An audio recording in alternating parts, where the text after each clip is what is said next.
เนาะเดี๋ยวมีเวลา10 นาทีอธิบายคอนเซปต์ของการแต้มหลังคาไว้คอนเซปต์ของการแต้มหลังคาแรกๆสิมากำหนดจุดนั้นก่อนสิแต้มมุมทัศนียภาพก็ต้องกำหนดจุด horizon line จุด vanishing point แล้วทั้ง2อันเลยก่อนเนาะจุด VP แหละจุด VP 1เส้นสีเหลืองคือเส้นเหลืองคือเส้นหลังคาเส้นความสูงของหลังคาไว้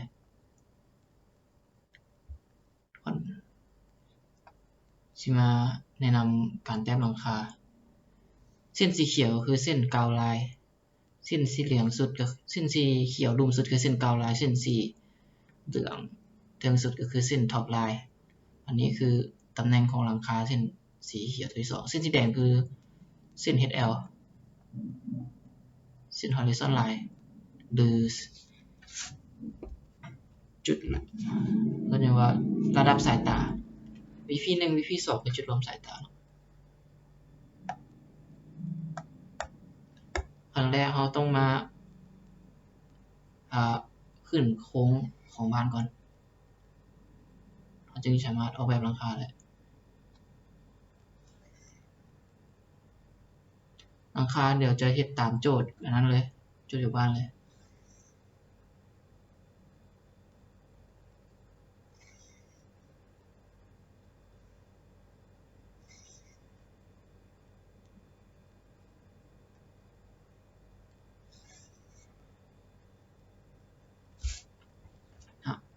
ได้สิแล้วทำการกำหนดเดี๋ยว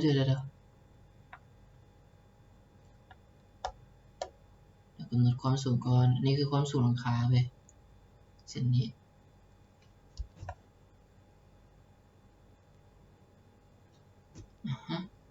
นี่คือความสูงหลังคาเส้นถึงสุดนี่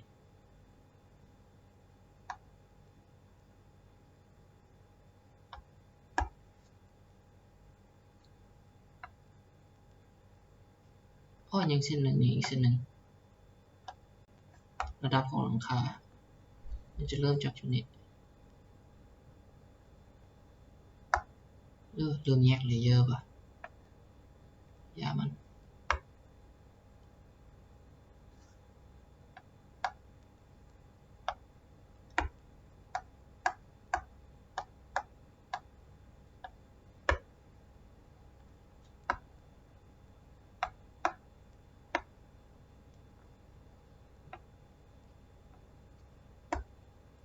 แล้วก็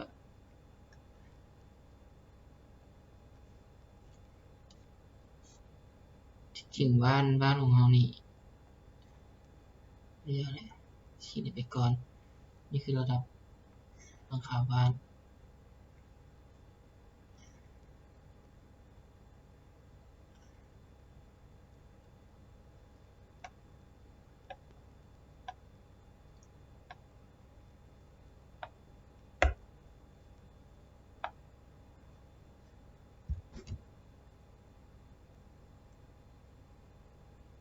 ขีด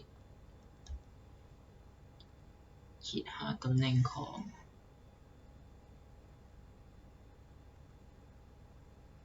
นี่คือสร้างโครงบ้านขึ้นมาก่อนเนาะโครงบ้านที่เป็นโครงแบบนี้จะเงียบ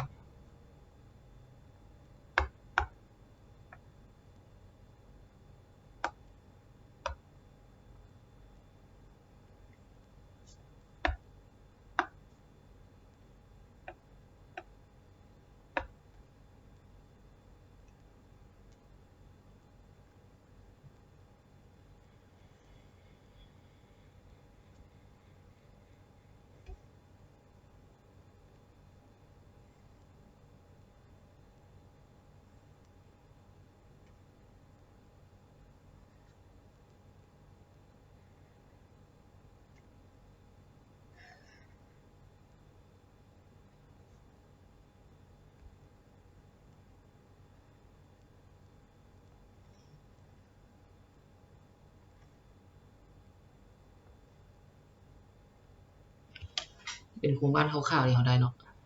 ยังมีอีกอย่างหนึ่งเว้ย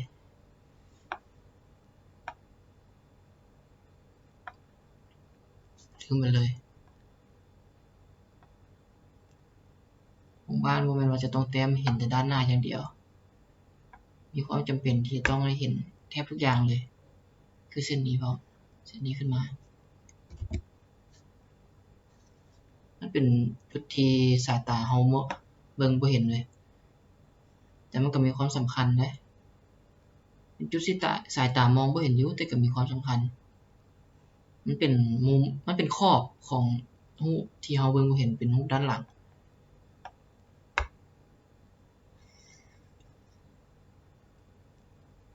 เดี๋ยวจะกำหนด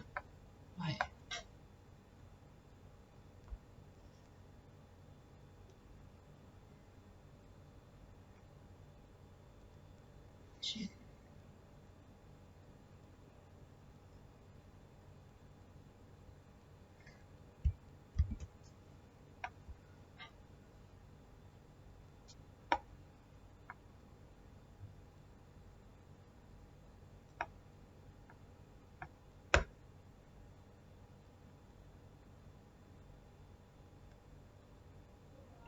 เดี๋ยวจะเขียนเป็นสีแดงซะเห็นง่ายรูปด้านหลัง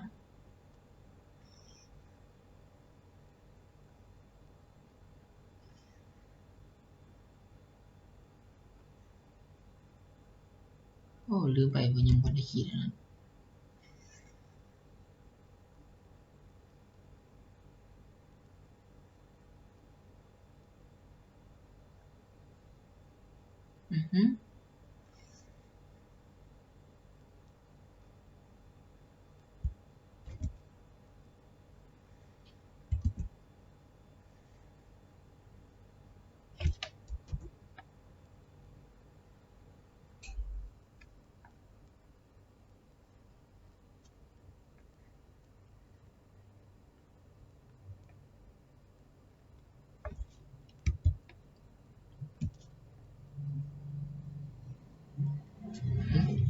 นี่คือสิ่งที่เฮาเรียกว่าเป็นกล้องแต่ว่าเฮาบ่เห็นด้านหลังเพราะมันรูปด้านหน้ามันบังอยู่แต่มันบ่แม่นประเด็น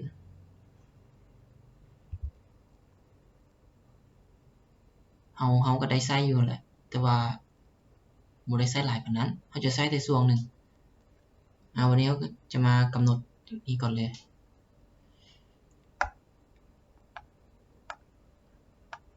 เส้นด้านนี้เนาะวันนี้เราได้โครงบ้านแล้ววันนี้จะเข้าขั้นตอนการเริ่มแต้มหลังคาสิ่งที่เราต้องรู้ก็คือด้านหน้ารูปด้านหน้านะที่มันเป็นรูปด้านหลังคานะคือเขาต้องรู้ความสูงของหลังคาแล้วก็รู้ตำแหน่งของจอมันว่ามันอยู่กลางบ่หรือว่าอยู่เอียงส่ำใดในกรณีรูปบ้านมันอยู่กลางเว้ยตอนนี้เราก็สิขีดอันนี้ไว้ก่อนนี่คือตีกลองของหลังคาไว้เนาะหลังคามันจะมีเป็นประมาณนี้วันนี้เราต้องการด้านกลางเว้ยรู้ตำแหน่งมันมีวิธีอยู่หลายวิธีในการหาว่าด้านกลางใจกลางอยู่ไสนะวิธีที่จะสะดวกและไวสุดก็คือการขีดตีจังซี่เราก็สิได้รู้แล้วว่าตำแหน่งทางกลางอยู่ไสแต่ก็สิให้ถึกแบบสายตามแผนผังขึ้นมาก็ได้แทกเลยว่าทางกลางอยู่ไสแล้วก็ขีดตามแผนผังขึ้นมาแล้วเราก็สายมาใส่ก็ได้แต่วิธีนี้มันก็ไวไปอีกแบบ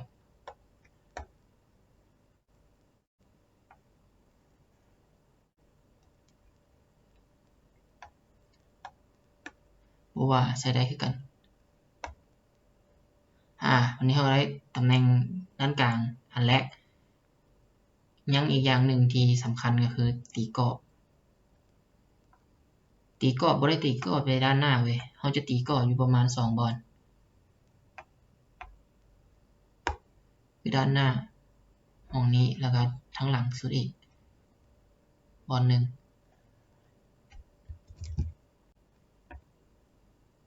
นั่นแหละตีกรอบชนิดเดี๋ยวนะ อบนี้ขึ้นไปตีกรอบนี้บอลที่เขาตีมันก็จะเป็นแบบเป็นจุดที่เชื่อมกันระหว่างก้อน2-3ก้อนนี่มันจะมีก้อนที่มันเป็นของโฮงจอดรถเลยแล้วก็ของด้านหน้าแล้วก็ของด้านในอีกเห็นเส้นสีฟ้านี่บ่นี่แหละก็คือให้จินตนาการว่าบ้านนี่มันจะมีอยู่3บล็อกเว้ยบอลที่หลังคามีการเปลี่ยนแปลงรูปทรงของหลังคามันจะมีอยู่3ส่วนส่วนด้านหน้าส่วนทางกลางแล้วก็ส่วนที่มันลงมานี่ตอนส่วนขั้นใดส่วนหลังคามันลงมานี่เลยเดี๋ยวสิ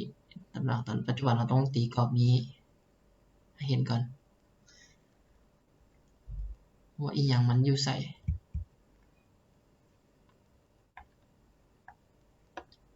หลังสุดอาจจะบ่จำเป็นแต่ว่ามันก็จำเป็นคือกันจุดที่หลังคามีการเปลี่ยนแปลงมีอยู่3จุดเอาตีกรอบให้หมดให้ได้ทั้งหมด3จุดเลยขีดเส้นนี้ตัดกับมองนี้แล้วก็ตัดกับมองนี้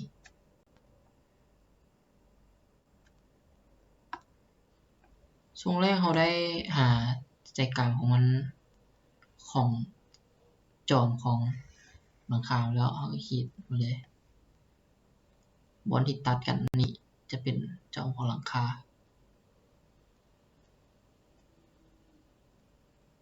อ๋อผิดได้นี่แต่ผิดเป็นแต่ผิดขีดจะผิดเส้น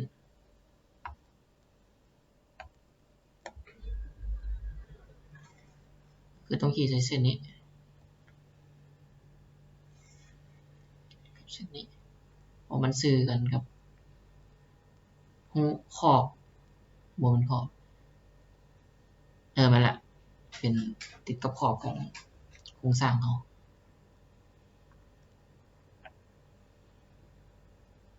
สายลงมาเลยจุดตัดกันหมองนี้มันจะเป็นบนที่หลังคาอยู่รูปนี้เขาแต้มได้ต่ำเกินไปหลังคามันอาจจะเบิ่งบ่งามมาได้มันแต้มจากมุมสูงเลยเป็นอีกแบบมันก็ได้คือกันแต้มจากมุมสูงก็ได้คือกันและยังมีอีกเรื่องหนึ่งหลังคามันจะเป็นอย่างที่เนาะนี่คือบ้านหลังคามันจะยาวออกมาอย่างนี้จะแต้มส่วนที่ยาวออกมานี่จังไดอันแรกก็ต้องรู้ก่อนว่าส่วนที่ยืนออกมานี่มันยาวส่ำใดสมมติว่าในกรณีนี้กำหนดให้มันยาวออกมาประมาณนี้แล้วก็ประมาณนี้ทางด้านนี้จะออกมาประมาณนี้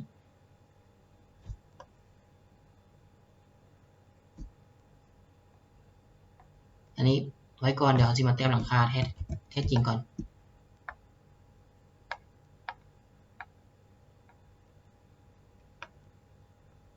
นี่คือโอ้เนาะ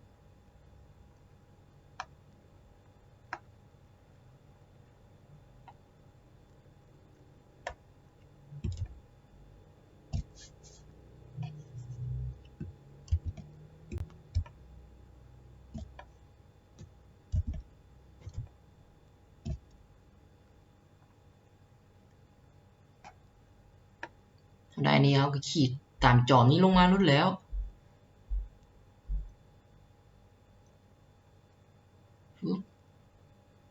ให้มันตัดกับขอบนี่เขาก็จะได้หลังคาอย่างสมบูรณ์วันนี้เขาก็มาหาว่ามันจะยืนยาวออกมาส่ำใด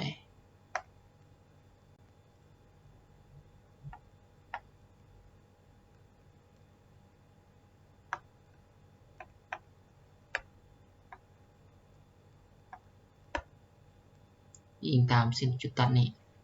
ขีดขึ้นไปนี่สียาวประมาณนี้พวกนี้ก็ขีดไว้ก็ดีเลยแต่ว่าจะขีดอันนี้พอดีลืมกำหนดอันนั้นไว้เลยทางด้านหน้านี้มันจะยืนออกมาส่วนใดยาวแล้วกันบอกกำหนด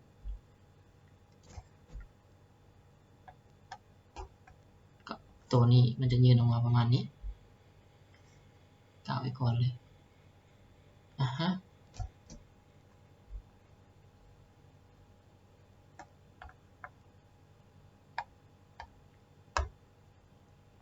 ใช่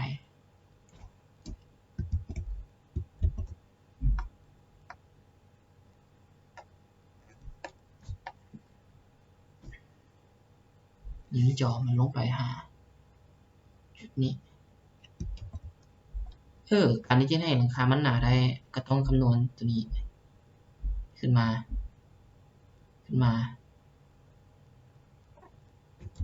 ตามค่าที่เราแทกไว้แหละ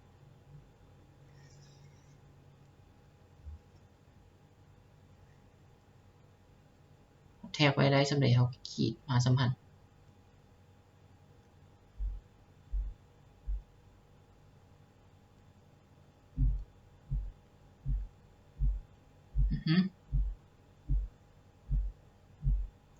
แล้วก็จอตัวนี้ผ่านอันนี้คือจอหลังคาของบล็อกที่2เว้ยเราจะขีดผ่านนี้มาเลย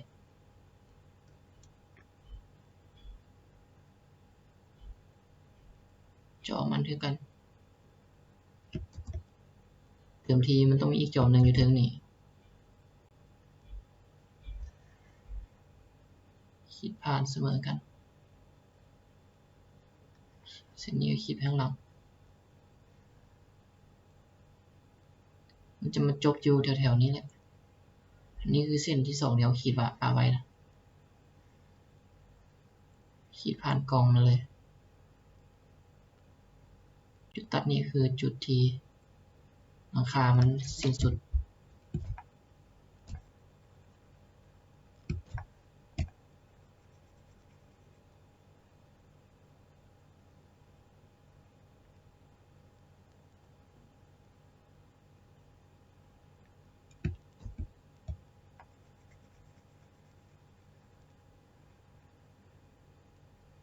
สงสัยพวกนี้จะผิดหน่อยหนึ่ง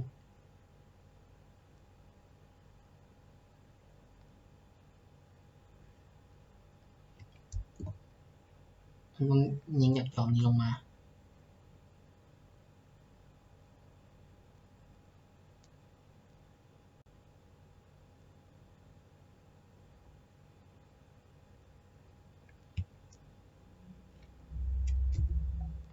เส้นนี้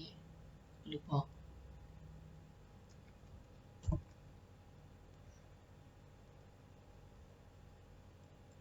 จงไว้เหลือแต่ประมาณนี้โมเมนต์ประมาณนี้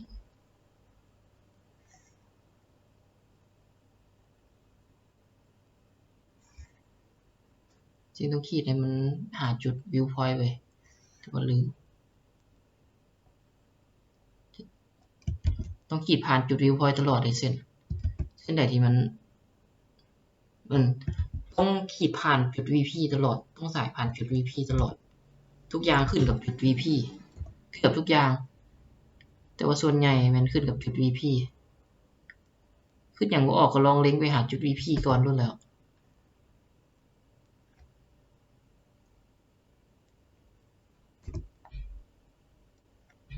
ด้านนี้คือกัน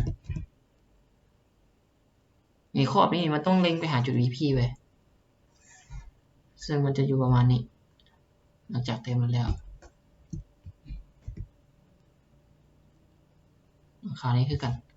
หลังจากเต็มแล้วเหลือที่ประมาณนี้เว้ย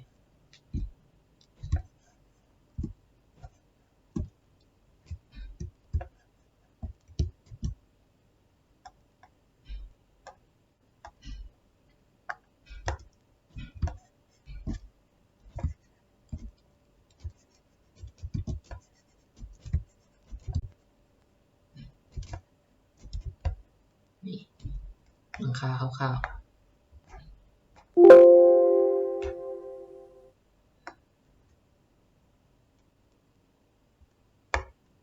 เนี่ยหลังคาคร่าวๆจะประมาณนี้แหละรูปเส้นนี้ออกแล้วก็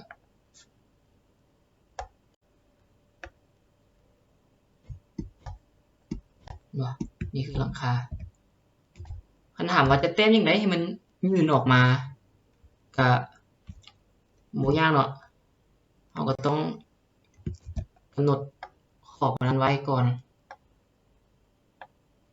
บ่แม่นบนกำหนดขอบไว้ก็คือเฮาแต้มกล่องตีกล่องสี่เหลี่ยมนี้เพื่อเอาไว้เฮาตีกล่องสี่เหลี่ยมนี้เพื่อเอาไว้เว้ยแต่ว่าเฮาบ่ได้เอาเด้เอาได้แท้มันตัวทางในพี่ตัวกล้องบล็อกแท้มันอยู่ข้างในอันนี้ทางนอกเป็นของปลอมเป็นตีไว้ซื่อเพื่อให้ฮู้นะ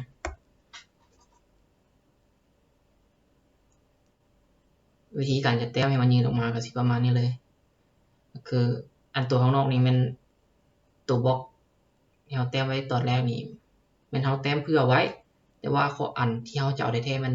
ตัวข้างในพี่คันจะให้แนะนำแต้มคือเวลาเราสร้างกล่องนะ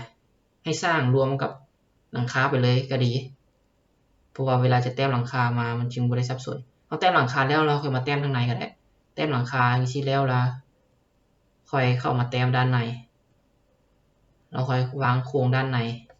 ซั่นก็ได้บอกเลยคันหากว่าแต้มแบบทั้งกล้องหมดแล้วเราค่อยไปแต้มหลังคานี่หลายตาคักแบบมึนโลดคือเส้นมันจะหลายถ้าบ่ซั่นไม่ทันแน่ๆตัวลงรถนี่ก็บ่ยากมันก็เป็นโล่งๆอยู่มีแต่เสา2เสา3เสาเท่านี้แหละ